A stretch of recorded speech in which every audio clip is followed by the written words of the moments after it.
Madame la sous-préfète, monsieur le sous-préfet, monsieur le directeur départemental des territoires, rentrez, parce que votre prédécesseur, on l'aurait bien fait sortir, mais vous, comme vous êtes compétent et sympathique, on est heureux de vous accueillir.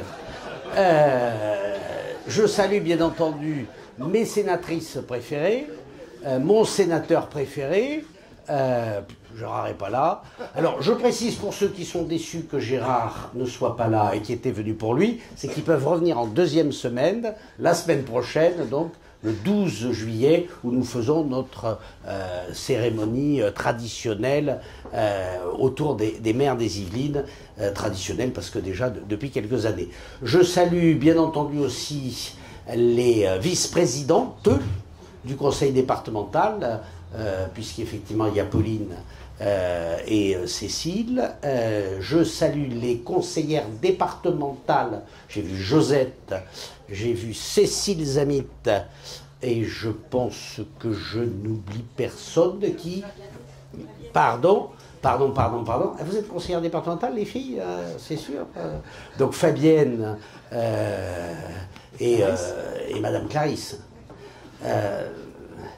Et puis il n'y a que les filles, il n'y a pas de garçons. Ah si, Laurent. Si. Laurent, il est où, Laurent? Je ne le vois pas. Ah ben t'es caché là-bas. Bon, ok. Donc je pense que je les ai tous cités, ça va, c'est bon, je n'oublie aucun. Bon, Patrick, bien sûr.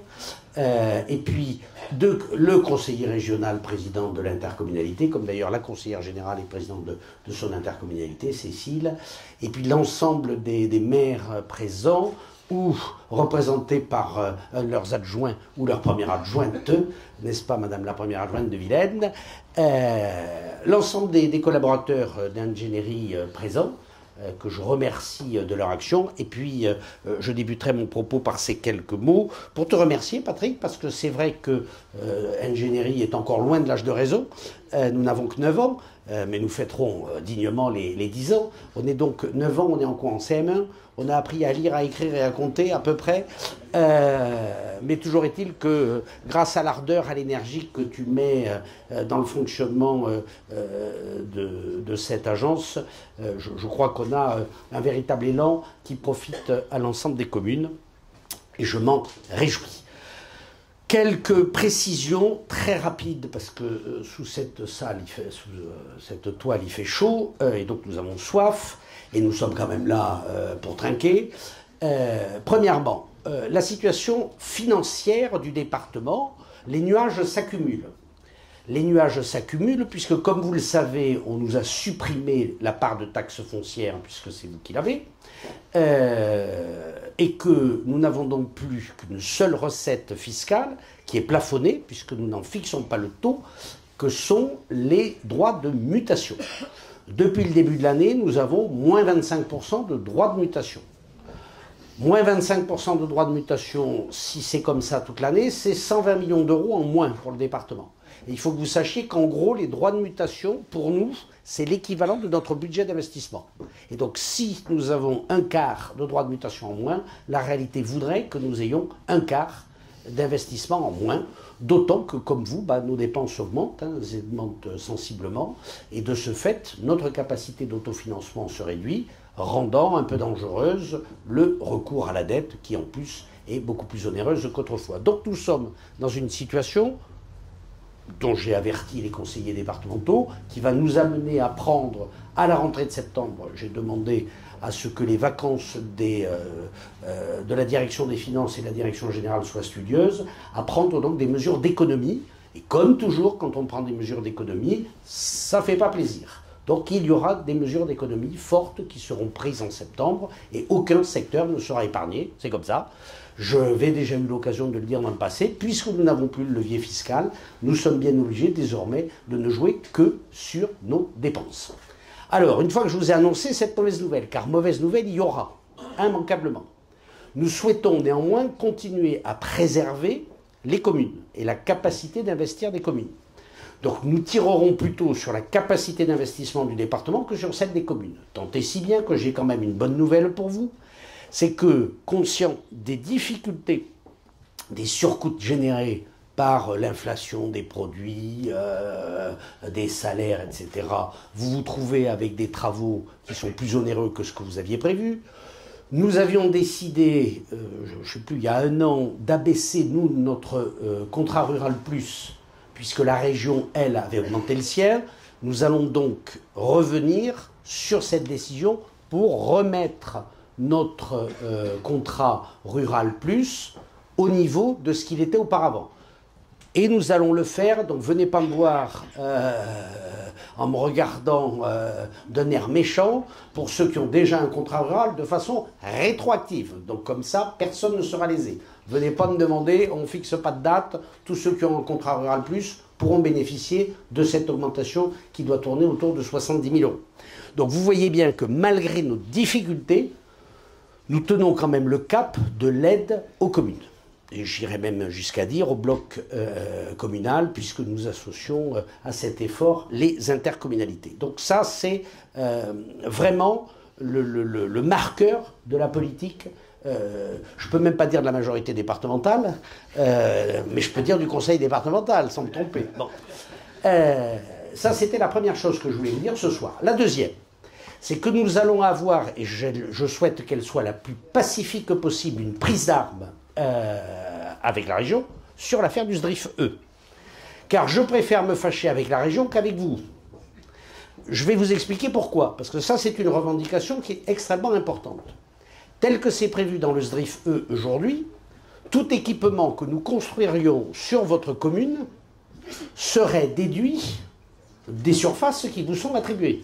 Alors bon, ceux qui n'ont rien, ça, je ne peux pas grand-chose pour vous, et en tout cas, je ne peux pas vous faire de mal. Mais pour ceux qui ont quelque chose, imaginez que demain, on décide de reconstruire un collège, mais de le reconstruire dans une autre commune, eh ben, on est capable, en faisant ça, de consommer la totalité de la surface allouée à la commune pour la période du SDRIF.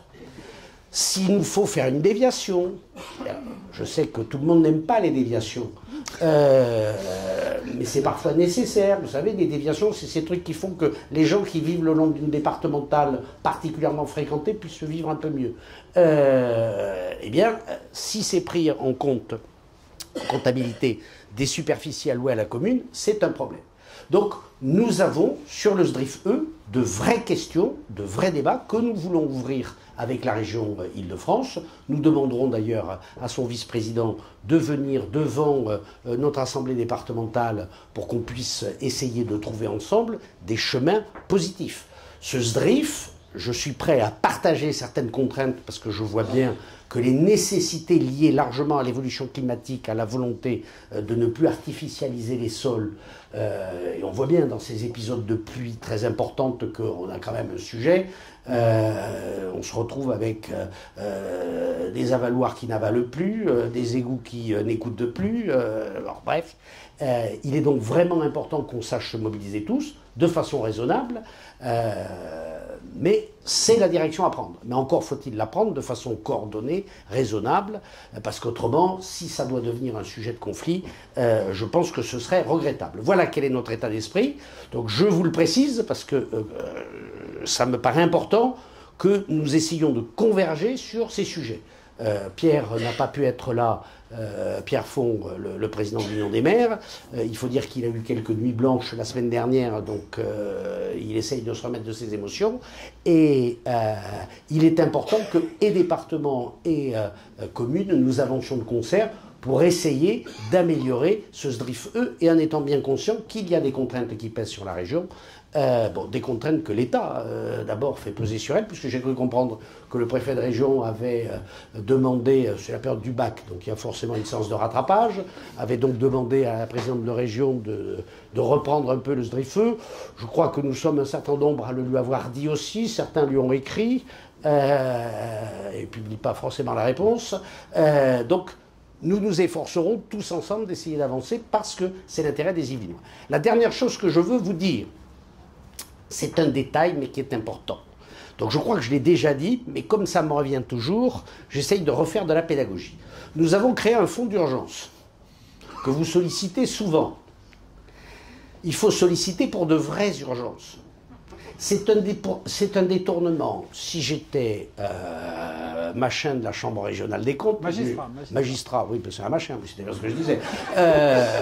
Et donc, de la Chambre régionale des comptes, je me ruerais sur ce truc en disant, c'est un détournement typique de procédure. Ça passe pas devant l'Assemblée, on peut dire c'est à la gueule du client, c'est etc., etc. Bon, donc quelle est la règle? Lorsque vous avez un mur qui s'effondre sur une route, on peut dire qu'il y a urgence. Et si vous n'avez pas la capacité budgétaire, par définition, vous n'avez pas pu le prévoir. Donc si vous êtes en budget tendu, on est là pour intervenir. Mais quand vous m'expliquez, avec beaucoup de talent, parce qu'en plus vous prenez comme avocat le directeur général d'ingénierie qui a la plume alerte, quand vous m'expliquez qu'il y a des petites bêtes qui rongent les poutres de l'église de votre village, je doute fort que les petites bêtes, elles aient commencé le mois dernier et qu'elles s'apprêtent à avoir tout bouffé avant la fin de l'année. Bon. Donc ça, il y a d'autres procédures pour ça. Ça ne veut pas dire qu'on ne veut pas vous aider, mais ça veut dire que ça doit passer sur des procédures qui sont les contrats ruraux et le contrat rural plus, où effectivement, là, on peut engager des process longs. Non mais j'insiste bien là-dessus, parce que c'est votre intérêt collectif. Moi, que la Chambre régionale me dise que je gère mal, je ne peux pas utiliser l'expression favorite du président Chirac parce qu'il y a ici des oreilles chastes, mais je vous garantis que c'est l'effet que ça me fait. Bon. Mais le risque qu'il y a, c'est qu'on nous dise que notre truc est illégal et que partant de là, on ne puisse plus le faire fonctionner. Donc il faut qu'on soit vraiment dans un processus d'urgence. Parce que je ne peux pas, vous le comprenez bien, chaque fois qu'il y a une décision à prendre sur le fonds d'urgence, décider de réunir le conseil départemental. Le temps qu'on fasse nos trucs, etc. Et puis si je fais venir les 41 autres conseillers départementaux juste pour voter 2 subventions à 10 000 €, je ne suis pas sûr qu'ils vont être enthousiastes. Donc si nous voulons conserver cette originalité illinoise, je vous appelle à la raison. Et j'appelle ingénierie à les aider à bien mesurer ce qui est urgent et ce qui ne l'est pas. Parce que c'est toujours moi qui, autrement, peut passer pour le méchant. Parce que je ne doute pas que... on ne dit pas forcément que ça s'est arrêté au niveau du bureau d'ingénierie. On dit, ben, là-haut... Je ne vous ai pas trop attaqué le moral, comme les petites bêtes ont attaqué les poutres dans je ne sais plus quelle église, dans je ne sais plus quelle commune. En tout cas, ce que je vous propose maintenant, c'est que comme des petites bêtes, nous allions attaquer le buffet. Bonne soirée.